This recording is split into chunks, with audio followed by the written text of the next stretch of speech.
একটা রাষ্ট্রকে যতভাবে ভাঙা সম্ভব গত 15 বছরে তা ভাঙা হয়েছে। একটা রাষ্ট্র কাঠামোকে যতভাবে দুর্বল করা সম্ভব করা হয়েছে।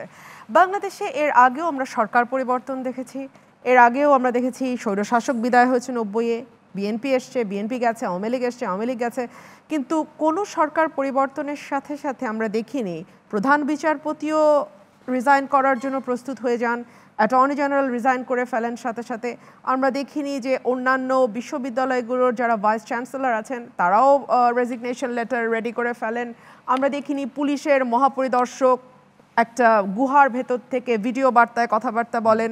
আমরা দেখিনি যে পুরো দেশ জুড়ে একটা পুলিশ সদস্য চোখে দেখা যায় না।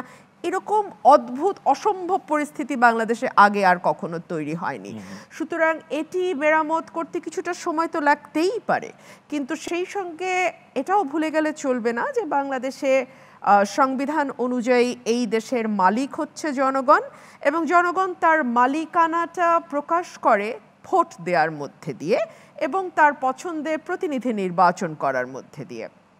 সুতরাং একটি গণতান্ত্রিক রাষ্ট্রে আসলে দেখুন, আমাদের এই গণ অভ্যুত্থান বলেন, এই ছাত্র জনতার যেই জীবন বাজি রাখা লড়াই যেটা গত 1 মাস আমরা প্রত্যক্ষ করেছি, সেটার একেবারে মর্মমূলে যদি আপনি যান, সেখানে বলা হচ্ছে বৈষম্য বিরোধী একটা আন্দোলন। প্রথমে ছিল কোটা, পরে কিন্তু এটা ট্যাগ হয়ে গেল বৈষম্য বিরোধী আন্দোলন হিসেবে।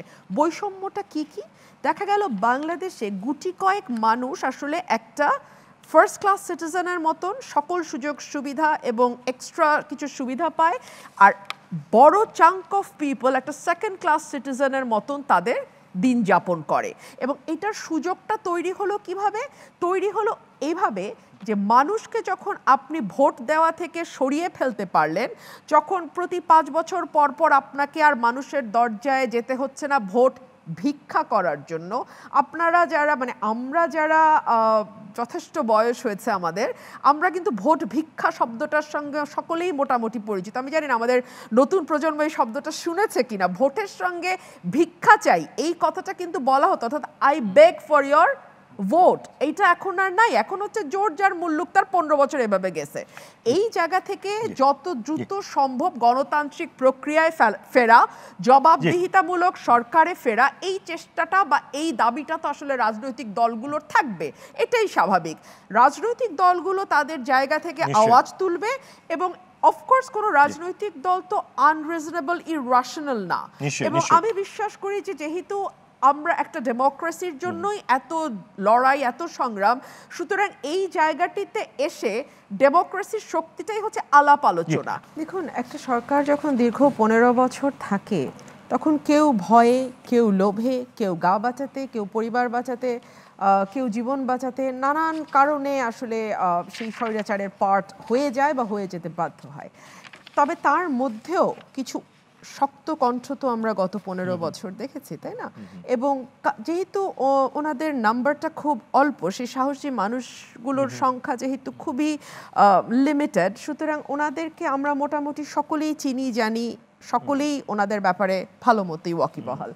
এবং আমি মনে করি যে পতিত স্বৈরতন্ত্রের যদি কোনো দালালকে নেওয়া হয়, যদি, আমার মনে হয় বাংলাদেশের মানুষই সেটার প্রতিবাদ করবে। কোনো বিশেষ রাজনৈতিক দল বা কোনো বিশেষ রাজনৈতিক মতাদর্শের ব্যাপার নয়, এটা আপামর জনসাধারণ আসলে সেটার প্রতিবাদ করবে। কারণ এই 15 বছর দেশকে ধ্বংস করে, মানুষকে নির্যাতন করে যারা সুবিধা নিয়েছে নানানভাবে, নানান ফর্মে, তাদের ব্যাপারে আসলে সাধারণ মানুষের মধ্যে আমি যথেষ্ট সচেতনতা দেখি।